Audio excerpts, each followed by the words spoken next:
Tattersall's Island celebrates the success of its graduates. Already the memorable achievements by young Newmarket trainer Harry Eustace have been recognised. His 2 Group 1s at Royal Ascot, in the Queen Anne and Commonwealth Cup, quite fantastic. So now let's see how Joe Murphy, from his small stable outside Feathered in County Tipperary, pulled off a remarkable heist with Cercene, his €50,000 fairy house purchase in the Coronation Stakes.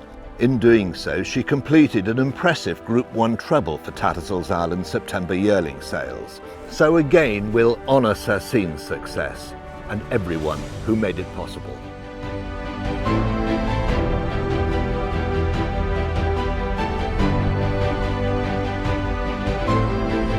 Joe, when we congratulated you at the Derby sale, you very kindly invited me to Cramps Castle. I love what I'm seeing.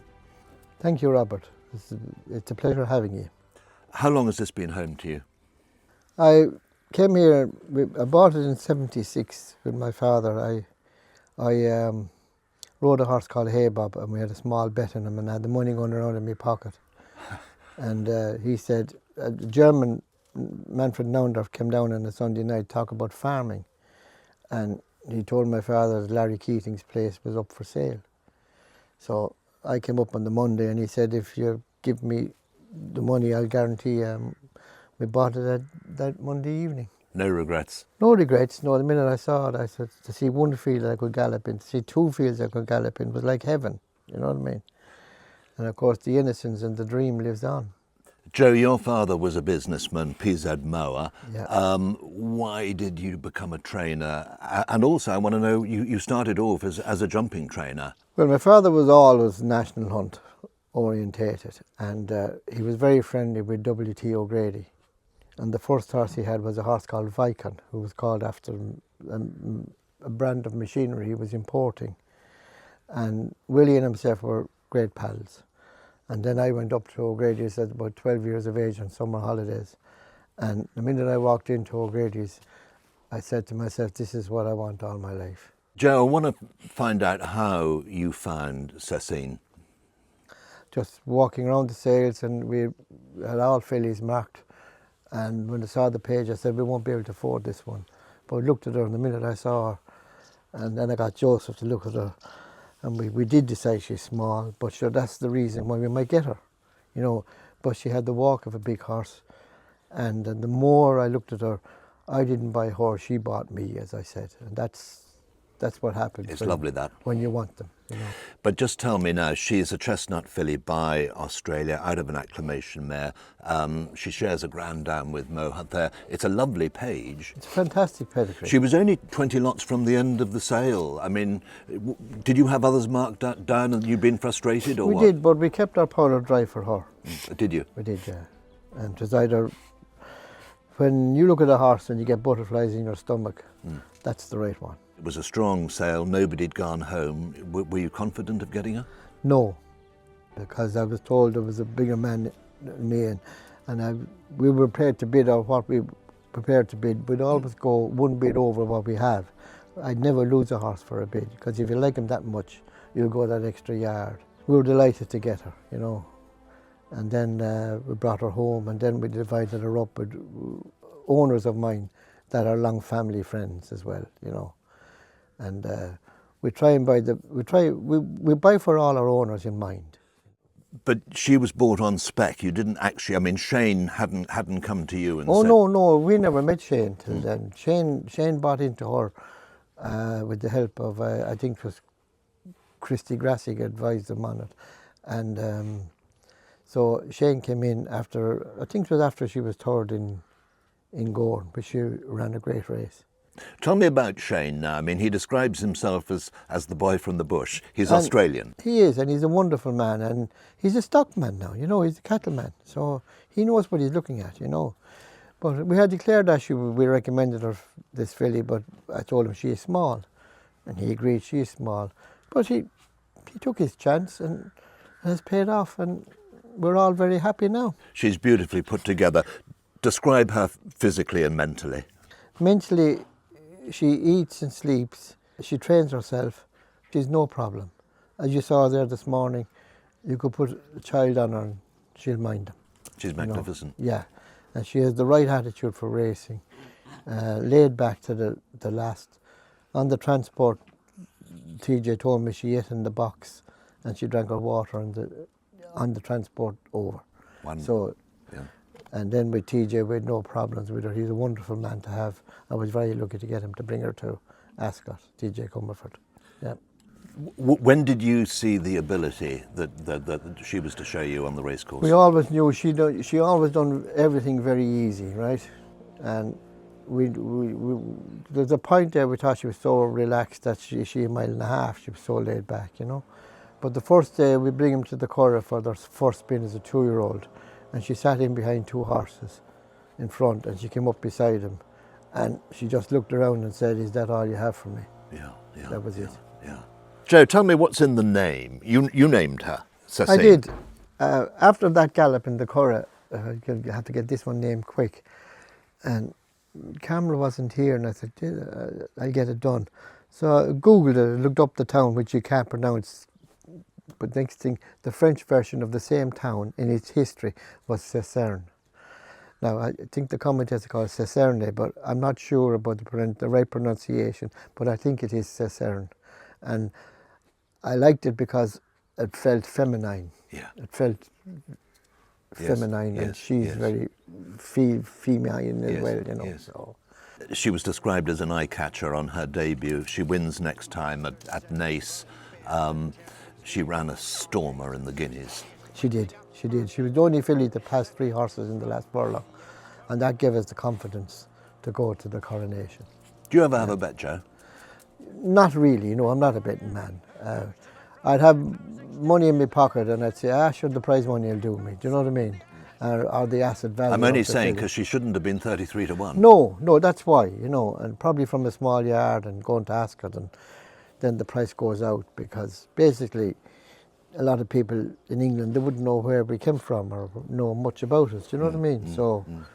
But anyway, that's the great joys of racing, you know. Some people that did back her got great value. Yeah. Joe, was it the performance in the Guineas that made you think about Ascot and the Coronation Stakes? I mean, she ran such a stormer and she finished so well. You're 100% correct, Robert. We had no fear of going to the Coronation after her run in the Guineas. We actually looked forward to it. And it's only when you realise that you're in it, the Coronation, how prestigious it is, as it's global, you know, and the cars we're after getting from people from England, Ireland, all over, and we're still getting them. So it's then we realised how global the Coronation Stakes is. The plan was make the entry and get there, and then plan it up from there on, right? Then you're worried about how is she going to travel and all these little intricate things that all have to come together, and they all fell in, you know. And Gary was very confident. Gary, he set out the plan to track the Shadwell horse, and that's the way it worked, and he went out with that plan. Gary was magnificent, yeah. And of course it was just wonderful that it was a Group 1 breakthrough for him as well. Oh, it was for both of us, you know. It's a dream come true. It's a life changer, and for my family and for anyone that has 1 horse or 2 horses, it gives them a flag that they might have a chance. Yeah. So. Just describe that race now, because you talked about the plan to Gary was going to track the Shadwell filly. What were you feeling in the stands? Well, I was feeling most times, like most plans that you arrange with a jockey going out, 8 times out of 10 it doesn't happen. You know, the plans go, but this is where Gary comes in. You're quick to institute plan B or plan C if it has to. But when she got left at the start, I said, oh, this is a bit of a fright. But she got into a rhythm and he got her up quick, and then she took a hold, and when I saw that then I thought, well, listen, we're going to be placed anyway. And that's wonderful too, to be placed in the Group 1. And then when she fought back, I said, God, this is heaven, you know. As I said that time, that's what it was Mecca or heaven, whichever one you want, it was easy, yeah. Joe, what was your feeling coming off the stand, having watched this pulsating race? I actually felt this doesn't happen us, briefly. And then I walked up, and the next man I met was a television guy, and he said, "You just won the coronation." That was it, you know. Yeah. And then after that, it was a little bit of numbness till we got to the presentation. And then, how do I handle this? But luckily enough, there was a girl there to tell us how to greet the king. And so it was monumental, wasn't it? I mean, it was just. I mean, nothing can buy that. It's absolutely, it's the life. As I said, you know, for my family, Carmel, Joseph, Olive, and all the lads in the yard. You know, Gary, Ben, Michael, Andy. Ryan, and Andy, the Gallop man. He was brilliant, and Osman and George, and they all come back here. They all got a great kick out of it because it brought something of value to them as well. It's quite a community around here. I mean, over every hedge you've got somebody that trains or.